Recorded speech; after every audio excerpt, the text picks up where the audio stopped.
All right, Andy, Nathan, welcome to the Breaking and Entering Advertising Podcast. How are you doing today, sir? I am doing well. Thanks, Gino. Happy Monday to you. You are in Boulder, Colorado. Is that accurate?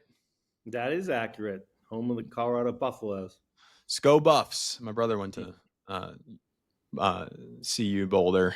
He loved it. Yeah. Where did you go to school? I actually went to a small liberal arts college in upstate New York called Hobart College and played lacrosse there. Yeah. You played lax? Yeah. I was a lacrosse player. Yeah. Gotcha. What position? I was a midfielder. Got Not it. a very good one, but I was one. Hey, you played a college sport, so that's impressive. Yeah, there we go. I'm sure there's a lot of lessons from like teamwork and working hard and that discipline that you've carried through your career. Is that accurate? 100%. Like how important collaboration is, leadership. Yeah. I mean, just X's and O and, attention to detail. Yeah, I like that. So we could definitely talk about that because apparently it worked for you, maybe that discipline along your career, because today you're the founder and CEO of Fortnight Collective. You've been doing that for the past 8-ish years. Is that accurate, sir? It's going to be 8 years in November. Yep. Nice. Congrats. That's a long time. I mean, and probably the planning before that too. Like how long were you thinking about creating your own agency before you even started it? I mean, it's funny. It's one of these things that people always ask me, like, you going to start your own agency? And I always said, I know you live in New York now, and like, it's like real, like when you sort of rent an apartment, it's like sometimes it takes a lot of luck and it takes some decisiveness. And like, I always assumed I would start my own agency, but to me, it just felt like I needed to find that right time to do it. And I sort of, had some opportunities and just pounced on it. But yeah, I'd say probably I was thinking about it for about a year before I pulled the trigger. Gotcha. So wait, are you saying it's like the renting process and then going to buy something? Okay. Yeah. I mean, I'm thinking about even renting in New York. It's like sometimes you just gotta just there's a strike of luck to it, and then you just gotta pounce. You know what I mean, and I think for us, like I was just hemming and on about it, and I just. I actually had a client who was, called me up and was like, I need you for a project. I'm like, just left my previous agency. And he's like, even better. And the rest is history, so. Got it. So give us a rundown then about Fortnight Collective. What was it built on originally around 8 years ago? What was the differentiator? Where does that stand today? Would love to learn more high level. And we can do this in a conversation too. You don't have to do it all in one spew. Yeah. I mean, I think for me, I mean, just, in terms of my background, started my career in New York, worked in both, New York, London, and then Boulder. A lot of historically, very big agencies. So Ogilvy and Mather, worked at, Chiat Day, DDB, came out to Boulder to work at Crispin Porter and Bogusky. I think for me, I mean, I had such an amazing experience at all those agencies. I learned so much. But I think there were some definitely light bulb moments in my head where I just felt like, sometimes we were at our best when we were sort of sped up, And I think for us, Fortnight, we pride ourselves on being a brand accelerator agency that exists to help brands be better faster, And I think for us, after working at a lot of these agencies that more often than not tended to be larger and a little bit bloated, it just felt like there had to be a better way of working with clients and, clients who are seeking more agile marketing solutions. And to us, we have this rallying cry, which is better hustle. And to us, there's like a duality of message. And, in this day and age, we strongly believe brand side marketers better hustle, the way they interact with consumers, whether it's, you think about the tools that are at our disposal these days, whether it's, word of mouth, social media, e-com, AI, brand side marketers better hustle. They cannot spend 9 months to a year and a half sort of over pontificating about how they sort of are, how they behave out in the marketplace. But we also pride ourselves on, enabling better hustle on behalf of our clients. And I think the big thing for us is, what we're known for is that we have this, the reason we're called Fortnite, which is not to be confused with the video game, which, we were before, and also nor the Taylor Swift song, is that, the reality is that our original intent is that we do strategic and creative development all in 2 weeks. And that's our brand hack, proprietary brand hack process. Ooh, okay. So this faster process, it makes sense, right? We know that the CMO turnover rate is pretty low, pretty high. I guess like they average out like 2 to 3 years in that CMO position. We don't. That's a whole other podcast episode potentially why. Um, but the demands of the CMO are getting heftier every single year, which also then trickles down to agencies and what they need to produce faster, higher quality, probably cheaper as well. It's the sandboxes we talked about in another episode are shrinking, we'll say, speeding up as well. So it seems like you guys have, I mean, 8 years ago, you might have saw that shift happening. And while others might have doubted it and maybe thought it was just a stint in the market, you probably took this leap of faith and true belief that this was a long-term uh, change in the industry. And you turned out to make the right bet, it seems like. It Yeah. seems like Yeah. I mean, it's only been becoming more and more true. definitely. I mean, it's definitely becoming a much more commonplace in this new sort of marketing landscape. I mean, I suspect some of the larger agencies sort of experiment with this, but it's not in their best interest, right? Why would they want to speed up the process when clients are paying them sort of retained relationships, and more often than not, while they're waiting, they're sort of matching the dysfunction or matching the speed of their large clients. And it's like, while they're paying them, sort of retained relationships, the reality is they're probably over, their same employees are working somewhere else on someone else's business. So, why would they speed up and really, get in the way of the business model that for the most part has been working for them for so many years? Yeah, I definitely think, it's where the world is going. I wouldn't be surprised in 5 to 7 years where it's like it is the thing. It's very much more mainstream. Not only are we now competing, when you think about agencies, you're competing against content creators. You're competing against, see, like, it's not just brand marketers Right. anymore. And so you just got to kind of get to ideas and thinking faster. Yeah. Yeah. Affordably. Yeah. So how have you been able to get your thinking out there and get on the radar of these brands? Like what's been successful to you all? Is it about the work that you make and then telling that story, getting press, doing stuff like these podcasts? Like how do you Yeah. guys advertise yourselves in a way and keep Yeah. on winning business? You have probably a lot of great relationships too from your career that you could probably tap We into, do. but I I'm mean, just curious I would, always. yeah. Yeah, I definitely would say that a lot of our relationships come from, like, people from our past, Yeah. and great clients that we've worked with over the years at different agencies. And there's a lot of implicit trust, and so they come to me and say, hey, I have a solution, or I need a solution for X, Y, or Z. And I think that's the other thing. I always say, like, a big part of my career has been business development, and I always say the best new business is doing great work for our existing clients. And when I really look Always. at, what, when I look at, like, certain clients we've worked with, like, Yasso Frozen Greek Yogurt was one of our clients for many years, and they've since been acquired by Unilever. And, like, literally the ecosystem that was created from that client, who would sort of, we're actually working, one of the co-founders, we're working with them again on something right now where, something new. And the amount of times they referred us, we worked with TB12, Tom Brady's, health and wellness Oh, brand, and nice. that was a referral from them. But yeah, I think it's a lot of that. It's like, the playbook should be, just get out there in front of as many either, lapsed clients, clients, from previous agencies, makes them aware of what you're doing. And that was the thing. When I first started the agency, I really went around to a lot of, like, my peer group of people who've done similar things and said, what am I missing? What do I need to know? Right. To start an agency. And I think, a lot of people gave me some very good advice, but one person gave me this advice, which is like, you ask for money, they'll give you advice. You ask for advice, more often than not, they'll throw money at you. So many times I would go in there like, no pressure, really, like, I just want you to be aware of my model. Please give me feedback on the model. And it would go from, I'll take the meeting, no problem, to this is interesting, to actually, I think they can actually help me, and so when we first started, I mean, I think some of the founding clients to us was like, Vail Resorts, Nestle Purina, Yasso frozen Greek yogurt. They were definitely well-known brands and entities, and really helped put us on the map. Got it. I love that.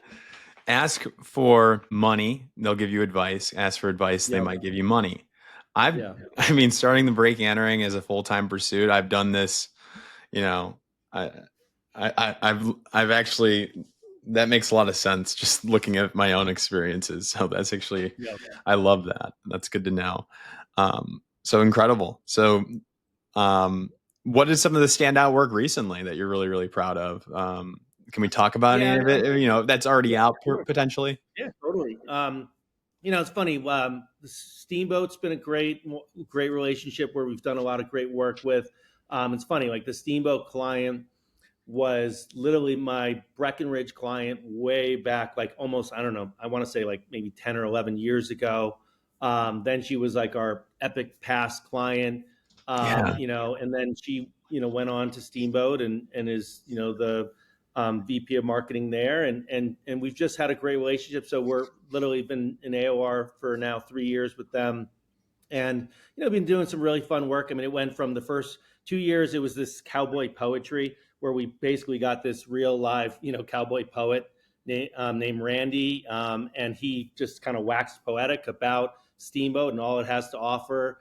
And now we have this new iteration is we partnered with a band called Heavy Diamond Ring, and they basically are sort of singing all about all that Steamboat has to offer. Very proud of that work, and that was some really fun work. Bragg Apple Cider Vinegar has been a really fun client for us, and obviously, I love Bragg. I use it every day. It's a very polarizing thing. It's not that dissimilar to the Marmite. Something like Marmite in the UK that Okay. not everyone loves it, and some people need to choke it down, but they love the benefits that it offers. And I think for that, the line that we came up with is, it's not weird if it works. And I Right. just love that. We kind of leaned into what some might think is a perceived weakness. And then another client that's been an amazing partner, I guess literally we started working with them like a week or two after COVID. They were actually at Crispin Porter at the time, and it was another one of my old ex Vail Resorts clients who went over to be the CMO of Noodles and Company, Mhm. which is an awesome restaurant chain. Our kids love it. It's a great Totally. family place. And and so with them, we've just always done really fun work, and they've been such a great partner. And yeah, we've got a lot of fun things in the hopper with them, that's coming in the next few weeks and months to come. So for Steamboat, what are you trying to? What were you communicating the different offerings? I'm assuming besides skiing, Yeah. is that correct? Yeah.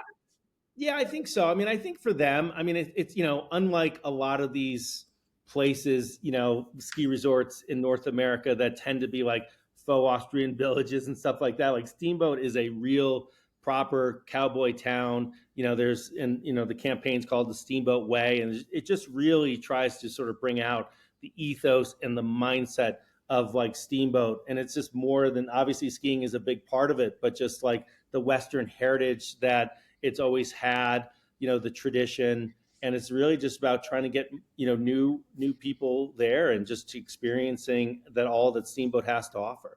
I want to make a plug here.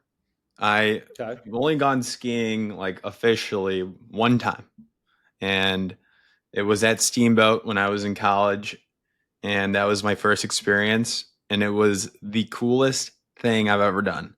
I loved it. I was like, this is like I'm from the Midwest, from the Chicagoland area.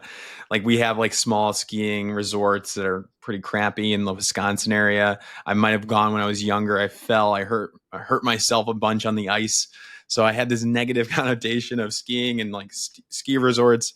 Went on a whim, and it was like beautiful. But I don't need to tell people that. I think people already know that. It's just I get so happy when people talk about Steamboat. So that's such a cool client. I want to check out the work again and see like how you guys approach that. So where can people find that campaign or that work that you guys created for Steamboat for all your Definitely. stuff?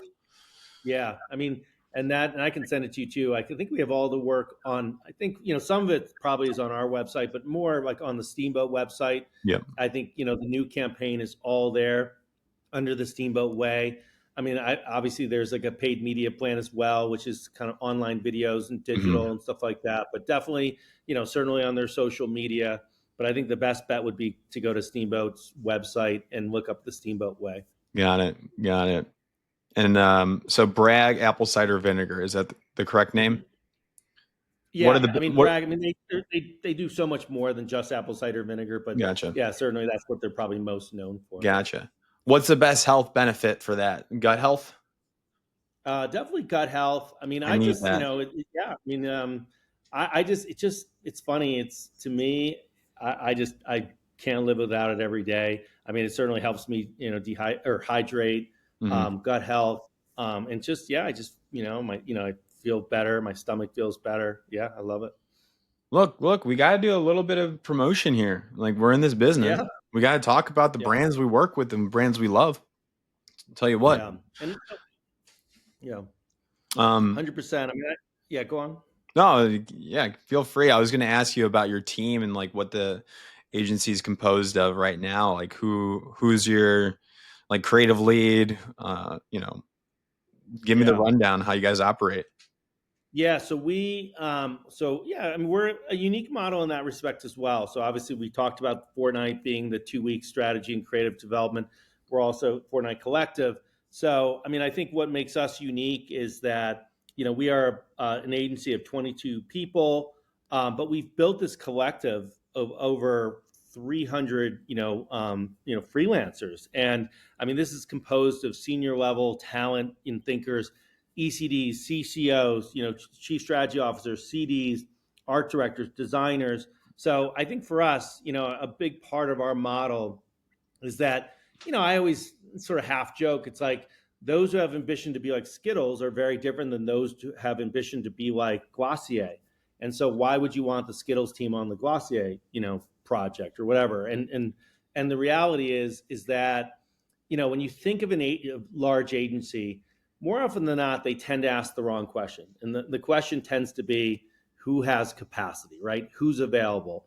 What resources can we leverage? I think the question we want to ask is who's best for this particular assignment or this particular client, and I think a big part of that is really thinking through like, what is the client's ambition, thinking about them in terms of like them, strategically, tonally, from a visual identity standpoint, and really trying to handpick the right people that are best suited. Do they have category experience? Are we really making sure that we are representing, this audience in a way that ensures, diversity? Do they sometimes, is just as important, like, do they fit the target profile? Do Right. they match the vibe? There's so many different ways we can think about it. And I remember at one point we did a brand hack for a butter brand, and they told us that 93% of their audience tends to be female. And so literally, I think when we did the brand hack, there was like 12 of us, and I was the only male, who participated. And it just, it led to much better work. Got it. Got it. Being able to Mhm. tap in. And I guess the question is, how do you find within that network then? Is it just because you know all these people or your agency knows all the folks pretty well? Like just assigning and then auditing who's the right person? Is there a process for that, or is it more gut reaction? You already have these relationships. Yeah, there's definitely a process. I mean, I think for us, given that we do, and you asked a question about creative leads, like we have 3 creative directors in Hmm. house, a bunch of a variety of like ACDs and writers and art directors. But I think it's to us it's a combination of our own internal people and also freelancers, and obviously a lot of it after being in this industry for almost I don't even know how many now. My guess is 24, 25 years. I mean, we've definitely come across a lot of people in our career that we just have a lot of faith and trust in, and so it's definitely a lot of people from our past, whether it's places like BBH and Crispin and Shy Day and stuff like that. But also just, yeah, we're always looking to meet new people. And I think we tend to have, like a session beforehand before we kick off a project where we really talk through who do we think the right people for this are. And then we sort of work out a plan on who to reach out to. Okay.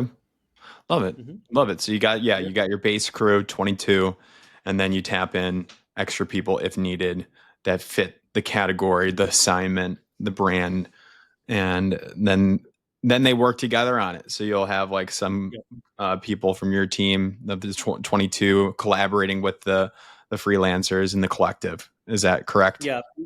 Yeah, and we always, obviously when we do like a brand hack workshop, it tends to be, very collaborative with the client. And, in that case, say we have three creative teams, we'll have a pairing of an art director and a copywriter together. And yeah, works very well. So the brand hack workshops, this is where you kick things off, and I don't want to get too in the weeds because it's your secret sauce, I'm assuming. Um, but it's the process of the 2 week assignment, understanding the client brief, and then tackling it, coming up with that solution. Is that accurate to say? Is that Yeah. 2 week process? Yeah, and like broad strokes. I mean, ultimately, we'll ask the clients to fill out a client intake form. Obviously, if there's other documents that are really important for us to see, from the history of the brand, and then we'll kick it off with the client. We'll ask a lot of probing questions. We'll really sort of interrogate the brand, where it's been, where it's going, what its ambition is. Really looking at like, the intersection of this brand across, culture, various, how consumers perceive it, the competitive set, and what's interesting about the company itself. We have a very proprietary, it's called a fort process, that like strategy process that we engage with clients on. And then ultimately, we'll do stakeholder interviews. If it's a, CPG brand, retail visits, product tastings, you name it, just really interrogating all aspects of the brand. And then ultimately we'll present back to them what we think the strategy should be. And that could be something as robust as like a new brand positioning, or something as a little more tactical in nature as like a very specific, creative brief. And then, you're talking, 4 or 5 days in, and then literally, day 6, you are literally doing a workshop with your clients. And, we love doing them here in Boulder, but, can do them hybrid, can do them over Zoom. Clearly during COVID, we had to do them all over Zoom. Yeah. And it's a collaborative workshop. And I think that's probably one of the frustrations that clients have, is that so many times they brief an agency, the agency goes away for weeks on end, and you're like, fingers crossed we get this right.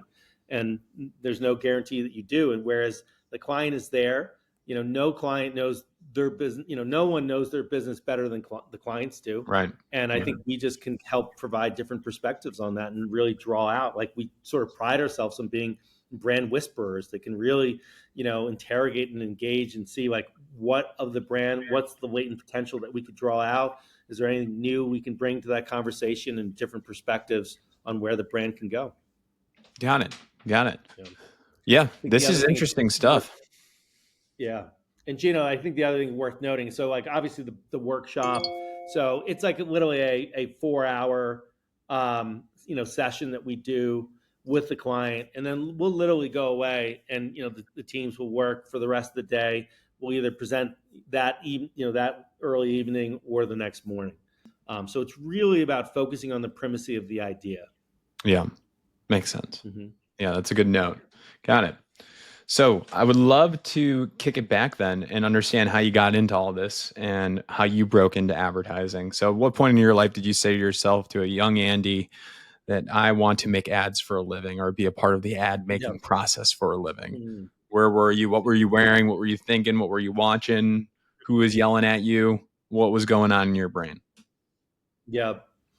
Yeah, I mean, it's funny. So obviously, as I mentioned, I went to a small liberal arts school. We didn't have things like advertising majors or journalism majors. I was a history major and English minor. There's a couple red threads when I really look back when people ask me.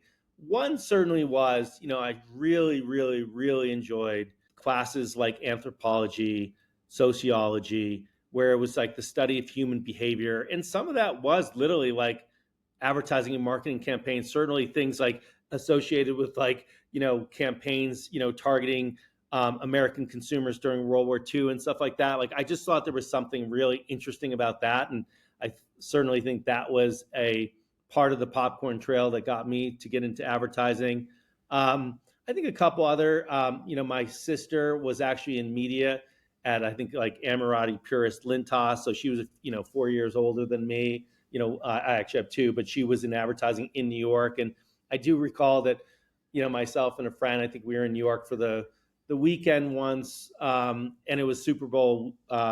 It was like Super Bowl, and we were with all her ad friends. And honestly, I think there was like, if I recall, there was a Nike ad, from Wyden and Kennedy. I think honestly, the song was like Bittersweet Symphony. And when I saw it from 08, or I don't know, that was the Verve, I think. And when I saw that, I'm like, wow, like it was so poetic. It was so inspiring. And I honestly think that was like a pivotal moment where I'm like, I want to get into advertising. Love that. Love that. So, Mm-hmm. what did you do from there to ensure that you could break into advertising? Yep. So, first thing I did, this is in the mid '90s. I mean, I literally graduated college in 1995, and I think the first thing I did was like just try to reach out to everyone in my network. And again, it goes back to that, you know, ask for money, they'll give you advice. Like I solicited advice, like, hey, I'd love to have an informational interview. I'd love to pick your brain on advertising and just kind of get in front of people. And so when I moved to New York City, I really pound the pavement and just tried to interview. I mean, back then it's like we didn't have the luxury of like, online, jobs, and I mean, like you literally had to like Yeah. really pound the pavement. And I think the first job I got was in media at Young and Rubicam. And Mm. what's interesting is, again, it goes back to some of the luck. I didn't at that time. I was like, I needed a haircut, and a family friend of mine lived on the Upper East Side. I'm like, hey, where can I go get a haircut? And he told me, and I went. It was probably a little more expensive than I could afford, but I went, and the guy who was cutting my hair was like, what do you do? And I'm like, well, I'm looking to get a job in advertising. And he just kind of disappeared for a minute or two, and I'm like, I don't know what's going on. And then he went to, like, he had his Rolodex, and he pulled out, there was a guy who ran his own agency, a small agency. It was called Walter Higgins and Associates. And he said, if you should reach out to this guy. And I did. And the guy said, a friend of the haircut, I can't remember the haircut guy's name, but a friend of his is a friend of mine. And so he had me come in. And I think with him, I think honestly, he was pretty honest with me. He's like, I think you're not overly prepared for this interview. He actually had me sort of come back, and he's like, I want you to come back and present why Andy Nathan should get into advertising. And so I literally created this presentation, Andy Nathan in advertising. And the funny thing with that is, like, I worked hard. I didn't love that feeling of like, I was sort of not prepared. And I think that's the challenge. You don't know what you don't know when you're first doing this. And then ultimately, what was interesting is, he was very impressed. He was very helpful, helped me sort of reach out to a few people on my behalf. But I think I interviewed like the first real like DMB&B, which, I don't, if you've ever heard of that agency, a pretty famous agency in Mhm. Midtown Manhattan. And I also interviewed, I think, at BBDO and Y&R. And what I used is I literally did like my thank you note after those interviews. And I used the Andy Nathan in advertising presentation as a leave behind for Nice. all of them as part of the thank you note. And honestly, I think I got a job within 2 weeks. There we go. Yeah. Yeah. So your barber, hairstylist at that time connected you. You went in, had that like, and that was he was kind of like a coach for you. It seemed like Yep. that, Yeah. but He was a great mentor. Yep. great, great. Do you stay in touch with him along the way? I have, it's been a while, but yeah, every once in a while, especially when I had like, milestones in my career, I'd always reach out to him. That's nice. So yeah, great. Yeah. Incredible, incredible. So that first job was at Y&R and Media. Is that correct? Yep. Got it. And Y&R then Media. Yeah. how did I you make the worked. pivot? How did you make a pivot into, like, it seems like you got towards the account management side and business Yep. development side. So for media, how did you make that switch over internally? Sure. Yeah, I mean, I think there I worked on. It's funny. I mean, there was a couple. I worked on U.S. Postal Service. I actually negotiated a lot of the sports contracts all over, both college and NBA, pro, and I really enjoyed that. And what else? I worked on like Advil and Chef Boyardee, and I worked on I think where the new business thing started to come in. I was part of the blockbuster, winning pitch team. I was part of a couple winning pitch teams there. I want to say another one was United Airlines as well. And so that was definitely a red thread to, like, the new business, where while other Hmm. people sort of run from new business because it means, like, Extra more work. hours and Yeah. weekends and stuff. Like, to me, I just thought it was the ultimate training ground to really learn all aspects of the business. And so I think that certainly became a red thread for new business.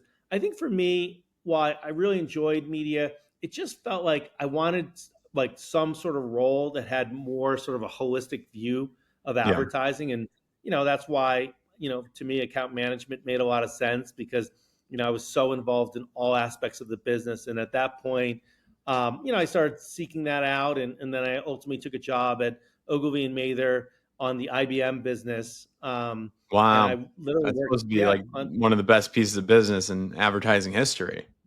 definitely. Like It was at that definitely a great, agency. Yeah.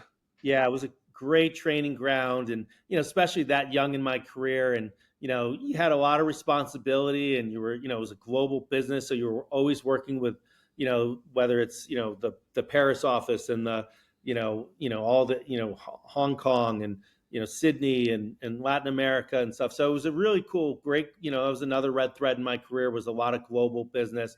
And so, yeah, I worked on IBM for almost 7 years. And then ultimately, after about, I don't know, 3 years, I want to say, I actually moved to Ogilvy, London, and was sort of working on the IBM business over there in conjunction with the Paris office. So great Wow. experience. Yeah. Gotcha. So from how was the ad market then in London? How did it compare? Just high level notes from New York to Yeah. London markets.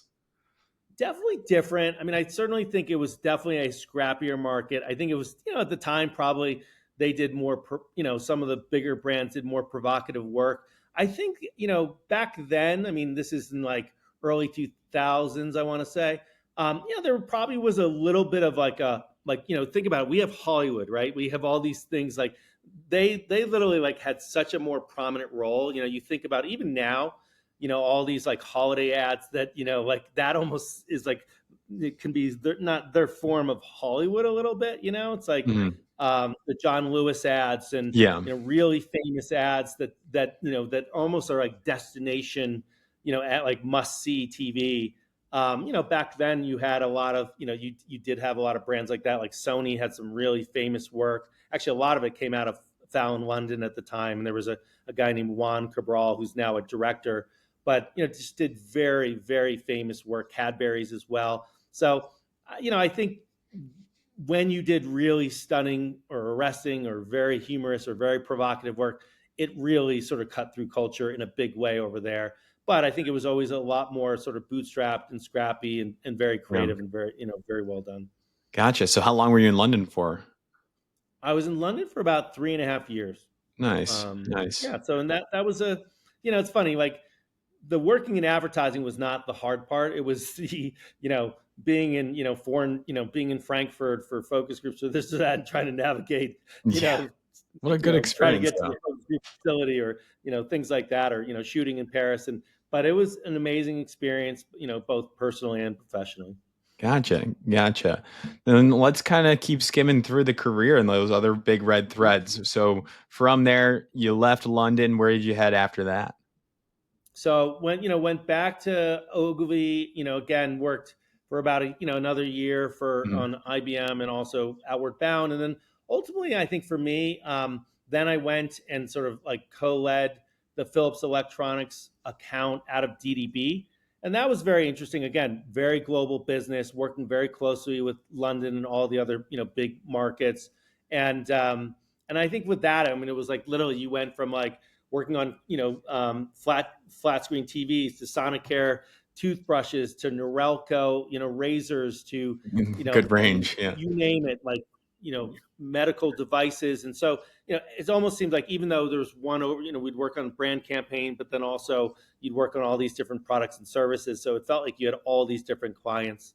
Yeah. And, I was there, my guess is about 2.5 years. And I think for me, I think I just had this, like, desire to kind of get closer to, like, really creative work and really creative agencies. And at the time, one of the best around was, BBH in New York. And, probably, when I look back, like, one of the most influential, decisions of my career, and just had so much fun. Met so many great people, so many great people who've gone on to do so many incredible things. It's crazy to see where they've all gone. And there, I worked on, helped win the Miller Lite pitch and worked on Miller Lite. And one of the more famous, projects that I worked on in my career was something called Smirnoff Tea Party, which was at the time, one of the first viral videos. It was right around the time that SNL came out with Lazy Sunday, and pretty famous, piece of work that's, I think that one is on the permanent display at the MoMA, the Museum of Modern Art. Like, it won some, AICP Next Award, so it's literally Yeah. on permanent display. So, that's where I really got closer to, like, really, being a part of some really great work. And when I say being a part of, I think the important thing there is, like, I remember, at the time, Sarah Thompson, has always been a great mentor of mine, and for the longest time was, I think, CEO of Droga 5 after BBH. But she invited me to go to the company meeting. I don't think I started yet, and I remember thinking, like, I have to drive some amazing work to really be a part of this culture, right? It was very obvious to me. And so I think when I had those opportunities, I worked so hard to find ways to kind of be integral to that work. And I think that was one that really sort of, kickstarted, some really interesting opportunities in my career. Totally. Yeah, to walk into an agency and understand what the expectations are and to have that high of a bar for creative work is got to be incredible. A little intimidating, I'm sure, a little scary, Yeah. but also after that, really probably liberating and exciting.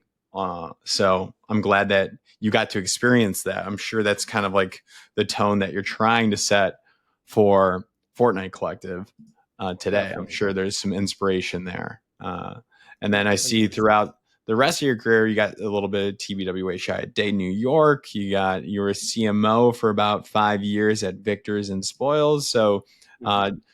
that's a good stint there. CMO, I believe. So high level Victor's and Spoils. Tell me about that as a CMO for that Yeah. office.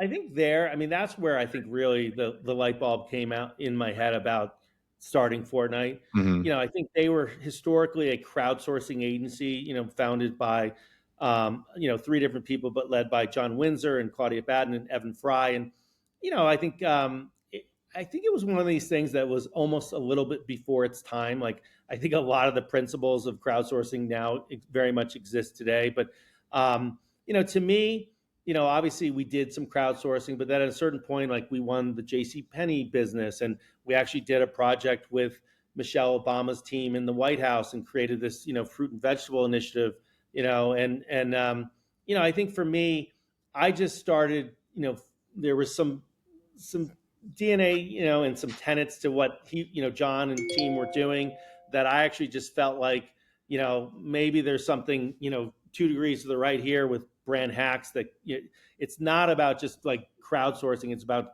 curating the right people and having a really collaborative process with my clients. And so, yeah, I think that's where I really got the confidence in my career. I'm like, I'm the CMO of this agency. I'm driving a lot of, the work and the success and the relationships. And that's where I really said, all right, if I can do this here, why can't I do this for myself? And that's where I really took that sort of leap. Got it. And that's Got where it. Fortnite started. Got it. Incredible career, incredible story, and you guys are doing amazing work at Fortnite Collective. So my question to you now is, what advice would you have to your younger self? If you can talk to, Mm. go into a time machine, talk to young Andy as he's leaving the haircut, uh, and has that first connection, you're getting ready for your career to launch. What would you tell yourself? I definitely say throw yourself in the deep end more. Why wait?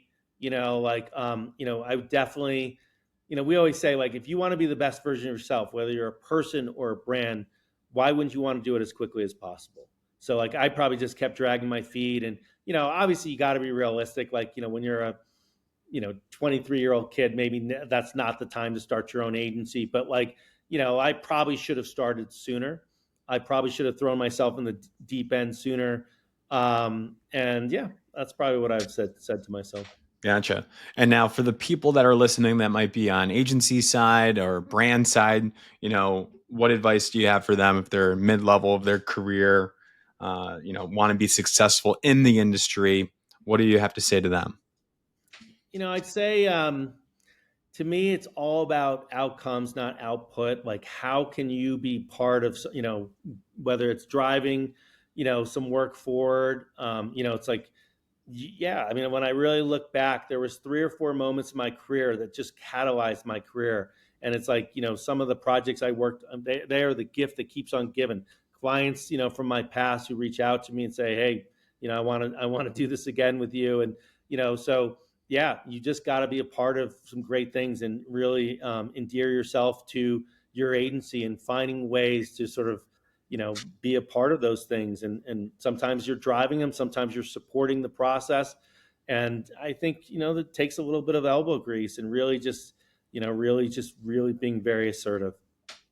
How can people connect with you, Andy? They have other questions. They want to say hello. They want to work with you, want to work for Yep. you. What's the Sure. best route to go? Yeah, I think probably the best bet is to send me an email, Andy@fortnightcollective.com. So it's FORTNIGHT. So Andy@fortnightcollective.com.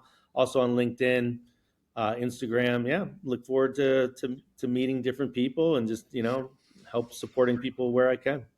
Love it. Andy, amazing work. Thank you so much for coming on. It's been a pleasure. Yeah, you bet. Thanks, Gino. Really appreciate it. Of course.